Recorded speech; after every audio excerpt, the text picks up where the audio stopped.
President Donald Trump is cautiously optimistic but reserved in his assessment of talks to end Russia's war in Ukraine. President Putin had a very good meeting yesterday with Jared Kushner and with Steve Witkoff.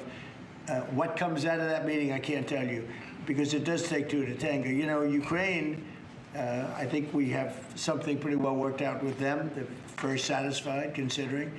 Talks on Tuesday between Russian President Vladimir Putin and American negotiators Steve Witkoff and Jared Kushner ended after 5 hours with no breakthroughs and no compromises.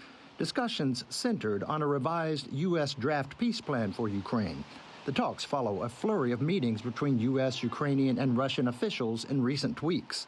And so what we have tried to do, and I think have made some progress, is figure out what can the Ukrainians live with that gives them security guarantees for the future, they're never going to be invaded again, allows them not just to rebuild their economy, but to prosper as a country.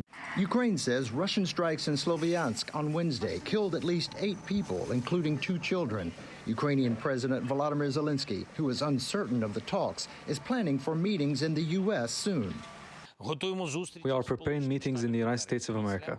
After the American team returns from Moscow and holds the relevant consultations in Washington, and everyone necessary for the negotiations will continue the dialogue with representatives of President Trump.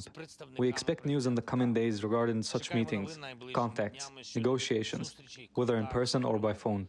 While Russia described the talks simply as useful, the U.S. president again says he believes Putin wants to end the war.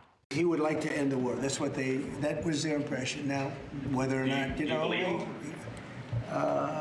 that was their impression. You know, their impression was that he would like to see the war ended.